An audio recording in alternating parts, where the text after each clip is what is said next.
Et donc, je vais passer la parole maintenant à Karl Pinsemain. Karl Pinsemain est un syndicaliste qui a été auditionné par la mission parlementaire sur le voile intégral au sujet de l'offensive religieuse au sein des entreprises ces 5 dernières années. Karl, à toi.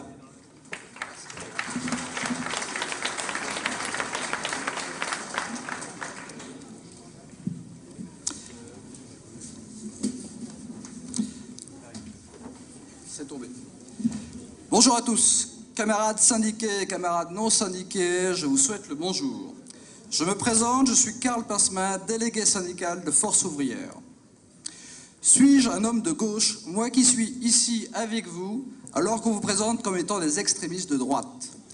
Eh bien oui, je suis un homme de gauche et je revendique d'avoir voté très souvent pour des personnalités de gauche telles que Arlette Laguillet ou Jean-Pierre Chevènement. Donc vous voyez que nous ne sommes pas du même bord politique et pourtant je suis ici aujourd'hui avec vous.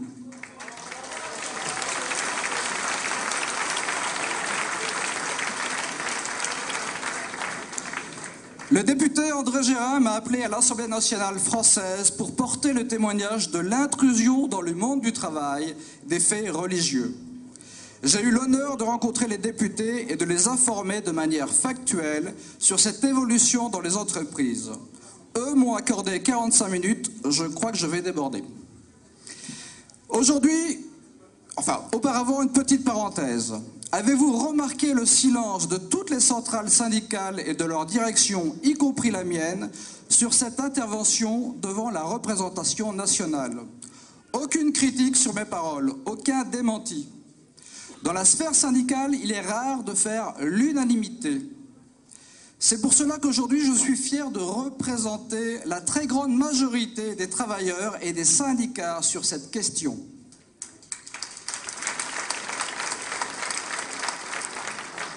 La petite parenthèse étant finie, quelle est votre question que vous me posez aujourd'hui? L'islamisation de la France. Au risque de vous décevoir, je ne vais pas travailler avec vous sur la totalité du sujet. Mais au contraire, je vais le restreindre à mon domaine de compétence qui est le monde du travail. Pour reposer la question, il me faut la découper en au moins 2 interrogations. Première interrogation, avons-nous dans le monde du travail l'intrusion des faits religieux? Je pourrais répondre à cette question, mais je ne vais pas le faire. Je vais laisser une anthropologue donner sa réponse. Dounia Bouzard, dans son livre « Allah a-t-il sa place dans l'entreprise ?» a répondu à cette question. Je vous le note, c'est ceci. Elle explique pendant 200 pages que oui, aujourd'hui, il existe des revendications purement religieuses, comme l'exigence de disposer de salles de prière ou d'horaires spécifiquement aménagés pour prier.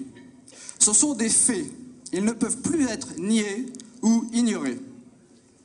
Seconde interrogation, ces manifestations peuvent-elles entraîner pour les salariés un danger au sens où l'entendent les commissions hygiène et sécurité?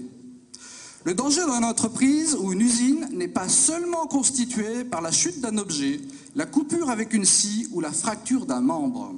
C'est aussi et surtout aujourd'hui de l'ordre de la pression mentale et de leur effet sur l'équilibre émotionnel de l'individu. Vous avez tous été témoins d'une femme ou d'un homme qui a craqué et qui a éclaté en sanglots.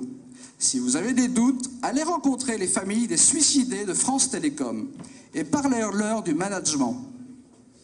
Revenons à mon expérience. Pour illustrer le propos de la pression mentale, je vais vous lire l'extrait d'un mail que j'ai reçu.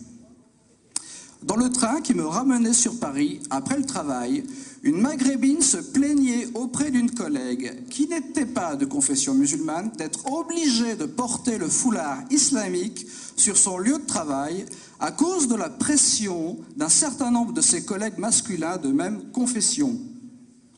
Nous voici en présence d'une contrainte d'origine religieuse sur le lieu de travail dont l'origine n'est pas l'entreprise et n'est pas l'employeur. Cette jeune femme et l'obligation qui lui est faite de porter le foulard et toutes les autres qui le portent volontairement nous confrontent à 2 notions, celle de la liberté et celle de l'égalité. Il n'y a pas de liberté s'il n'y a pas d'égalité. La liberté dans l'entreprise se fonde sur le principe non négociable de l'égalité. Pour ceux qui ne comprennent pas le principe de l'égalité en entreprise, je vais prendre un exemple très simple. Essayez de dire aux salariés que seuls ceux de la ville de Strasbourg auront droit cette année à des chèques cadeaux et que ceux de la ville de Rennes n'auront rien.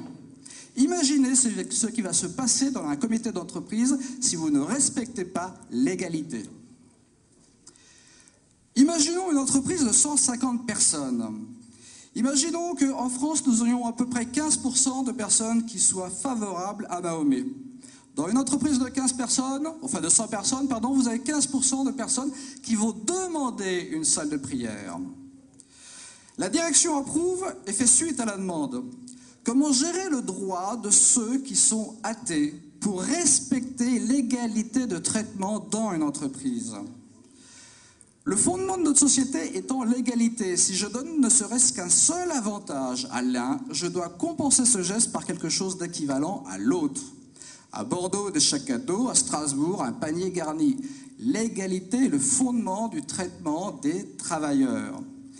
Oui, mais si je suis athée, pas besoin de salle de prière, pas besoin d'horaires aménagés, pas besoin de nourriture spéciale.